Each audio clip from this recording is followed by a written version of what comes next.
is everyone suddenly saying that there's an Erika Kirk, Andrew Kolvet affair going down? Erika Kirk, welcome. Thank you. Look, I saw this thing on Reddit. There's this whole drama going on about where Erika was on the night of September 8th. And Andrew basically tried to help her out with an alibi, lob her one, trying to cover for her. But what he did was show this guy, Gary from Paramount Tactical, a photo of two kids taken on September 9th, basically implying Erika was home with her kids that night. But here's where it falls apart. First, wrong date. She was spotted September 8th, so a September 9th photo is completely irrelevant. Second, the kid in the photo is way too old to be her and Charlie's, which was only like 1.5-year-old son at the time.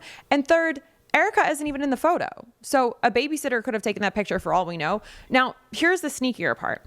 Andrew's plan was to show Gary the photo privately, but not let him share it. That way, Gary would go around telling people, yeah, I saw the alibi. It's legit. Everyone calm down.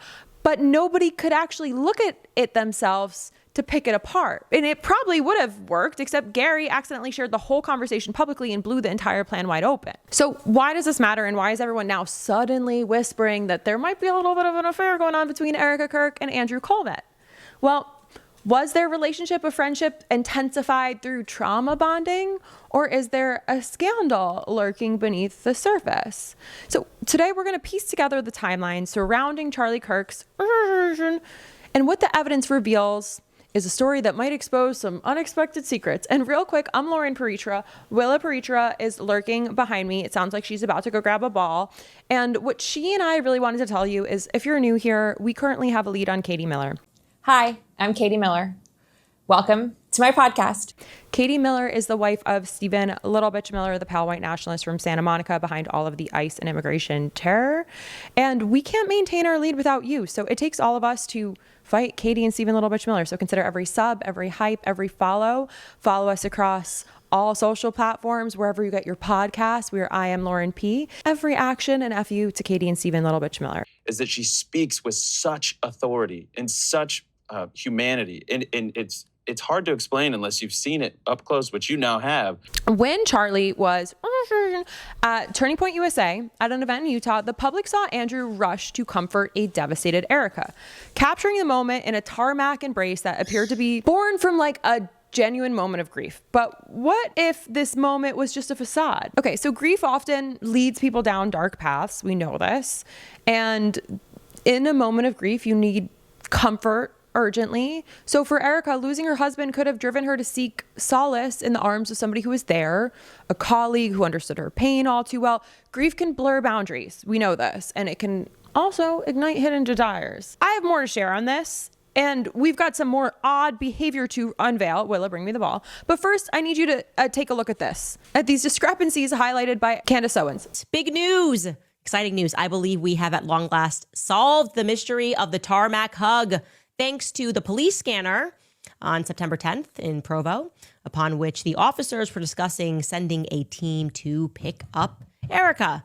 Negative. Provo main channel is not secure. My apologies. I was just saying, is service channel able to be scanned, or can I give information over this channel? You're good. We unpatched the service channel, so this is just Provo service. Go ahead and talk. This will be info for IC. Myself and Sergeant Dupay are en route to Provo Airport. Victim's wife is arriving at 3:30. But 3:30 is when that pickup is scheduled for. So basically, we can conclusively confirm that Erika did not wait an hour on the tarmac for Andrew's alleged plane to land at about 4:40 p.m., right? 3:30 was the pickup. Candace here points out that the timeline of Andrew's arrival raises some eyebrows. Erika was already at the scene an hour before Andrew showed up, so why the delay? Your husband is... You would think you would need to hold me back to get there. It creates this doubt around the sincerity of their public comfort moment. Additionally, we also are learning through these records that Candace sourced is that Andrew's flight path allegedly deviated from a direct trip to Provo instead of landing in Scottsdale, a location linked to a supposed secret meeting between the two before the incident occurred. This leads us to a chilling premise, just talking scenarios here, just hypothetical. What if their connection was premeditated and not just a response to a very tragic moment? As we dig deeper, it gets even weirder. If Andrew had insight into this plan, what does it imply about his and Erika's involvement? Again, just hypotheticals here. I'm not here to investigate. I'm just here to ask the questions of what we're seeing online. Were they merely victims of circumstance, or were they complicit in a larger scheme? The possibility of an affair is coming up now. A lot of chit chatter on Twitter, because it suddenly goes from this gossip to a compelling narrative that requires a little bit of attention. So as we unravel the clips and events surrounding this story, the evidence begins to point in a really weird direction. Was the embrace we heard, we saw, this embrace that we heard all about, was this not about a moment of just comfort, but a carefully crafted act to conceal something potentially much more scandalous? Unclear. This one's for you guys. This one's for you guys. You guys love this. Okay, there we go. So something coordinated could have gone down. And perhaps we know Andrew said this of Erika. And, Chris, I hope your audience knows this was exactly what Charlie wanted. He had made plans because he was, getting death threats all the time. He knew that there were people that wanted to hurt him.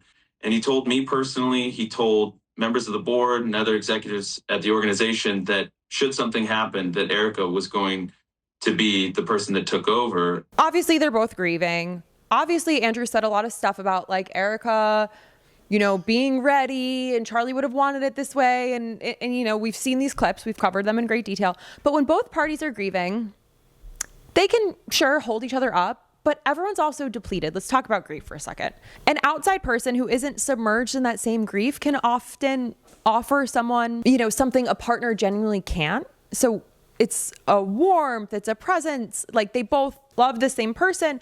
Grief also destabilizes your sense of identity. So losing somebody so central to your life can really shake the foundation of who you think you are. And it also, per science in psychology, it can intensify a romantic connection people feel. Temporarily, it could be a way to reclaim a version of yourself that grief has erased.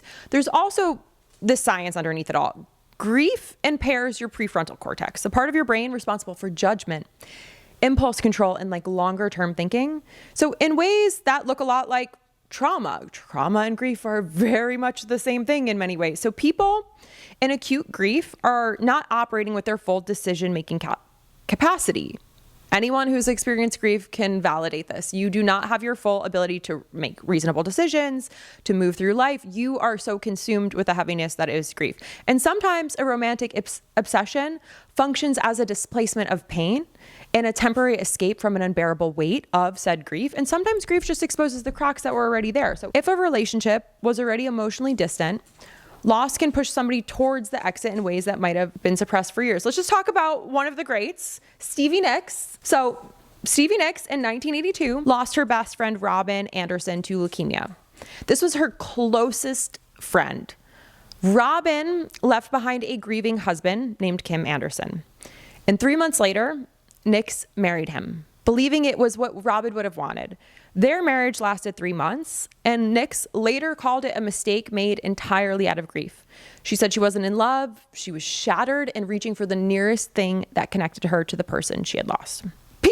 Even people who I love, like Stevie Nicks, make impulsive romantic decisions in grief and often feel enormous shame once the fog has lifted, but shame rarely tells the whole story. So understanding why this happened doesn't excuse it, but it does make it human. And sometimes understanding is where the real healing starts. So enough about this grief. We're going to go back to Erika Kirk and Andrew in a second. Grief doesn't make people monsters. It makes them desperate, and desperate people reach for whatever light that they can find.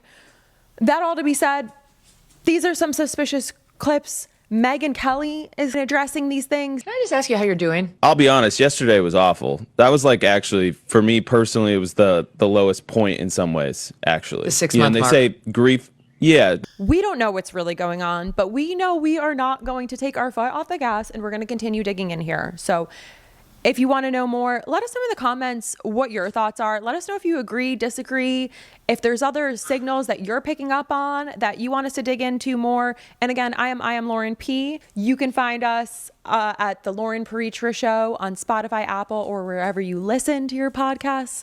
And leave us a comment, subscribe. We'll be back with more.